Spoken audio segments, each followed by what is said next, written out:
अस्सलाम वालेकुम जी। आज हम बात करेंगे कि ओपन पोर्स क्यों आते हैं। ठीक है, skin is the largest organ of the body. जैसे कि हमारा लिवर है, किडनी है, इसी तरह से जो स्किन है वो भी हमारी बॉडी का एक लार्जेस्ट ऑर्गन है जिसकी केयर करना भी हमारा फर्ज। पोर्स दो तरह के मकसद के लिए होते हैं। एक वो जिनमें से ऑयल निकलता है, ठीक है, सेबम प्रोड्यूस होता है जो कि हमारी स्किन को ड्राई होने से रोकता है, मॉइस्चर मिलता है। और स्वेटिंग जो है ना वो हमारी बॉडी टेम्परेचर बैलेंस करने के लिए ज़रूरी होता है। अब सेकंड की बात कर लेते हैं। सेकंड जो है ना वो इस वजह से पोर्स आते हैं। एक तो एंटी एजिंग की वजह से, ठीक है, अगर आपकी स्किन जो है ना एंटी एजिंग की तरफ जा रही है तो आपको पोर्स आएंगे। उसके अलावा सन डैमेज की वजह से कि आपका धूप में जो है ना वो आना जाना ज्यादा है, ठीक है, आप हीट में रहते हैं।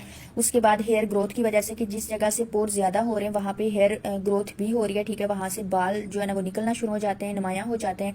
उसके बाद कुछ जेनेटिक इशूज होते हैं जिसकी वजह से जो है ना वो आपको पोर्स होते हैं। उसके अलावा हार्मोनल इशूज की वजह से भी आपके पोर्स जो है ना वो बड़े हो जाते हैं। अब इन पोर्स की वजह से क्या क्या इश्यूज जो ना वो आपको फेस करने पड़ते हैं इसके बारे में बात कर लेते हैं। ठीक है, पोर्स की वजह से सबसे पहले तो आपके ब्लैक हेड्स बहुत ज्यादा हो जाते हैं, ठीक है, क्योंकि आपके पोर्स जो है ना वो ओपन होते हैं तो उसकी वजह से आपकी स्किन के अंदर डस्ट चली जाती है। आप मेकअप का इस्तेमाल करते हैं तो आपका मेकअप जो है ना वो आपकी स्किन में चला जाता है, ठीक है। और मेकअप जो है ना वो ज्यादा देर तक फेस के ऊपर रखने से आपकी स्किन के ऊपर बहुत ज्यादा इशूज भी हो जाते हैं, ठीक है। तो इसलिए कोशिश क्या करें कि जितनी जल्दी हो सके आप मेकअप को रिमूव कर लें, ठीक है, ताकि आपकी स्किन में एक्ने और इन सारे।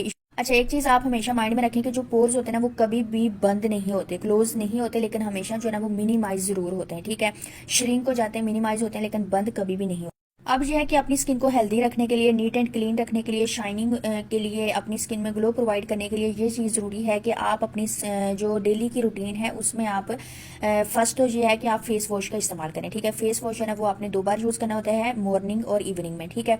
उसके बाद यह है कि सन ब्लॉक का इस्तेमाल लाजमी रखें। अगर आप सन ब्लॉक का इस्तेमाल नहीं कर रहे तो फिर आपकी स्किन जो है ना वो डैमेज होने से कोई भी नहीं रोक सकता, ठीक है। एक सन ब्लॉक ही होता है जो आपकी स्किन को डैमेज होने से रोकता है, पोल्यूशन से, डस्ट से, ठीक है। थर्ड ये है कि अपनी स्किन की जो रूटीन है उसमें आप स्क्रबिंग का इस्तेमाल लाजमी करें। एक्सफोलिएशन बहुत ज़्यादा ज़रूरी होती है, ठीक है। स्क्रबिंग जो है ना वो आपने वीक में 1 बार करनी होती है, ठीक है। तो उसके बाद चौथा स्टेप ये है कि आपने क्ले मास्क का इस्तेमाल करना है, ठीक है।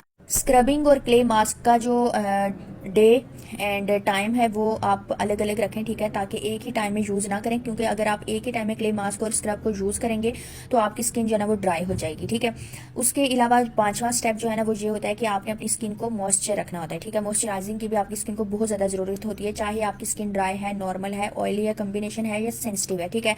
मॉइस्चराइजिंग की बहुत जरूरत होती है और अपनी स्किन टाइप के हिसाब से जो है ना आप मॉइस्चराइजिंग यूज करें, नाइट क्रीम का इस्तेमाल करें, ठीक है। उसके बाद जो फिफ्थ स्टेप है वो है आपका टोनर, ठीक। अगर आप अपनी स्किन में जो है ना वो टोनर का इस्तेमाल स्टार्ट कर दें तो इससे जो होता है कि आपके जो पोर्स हैं वो श्रिंक हो जाते हैं, ठीक है।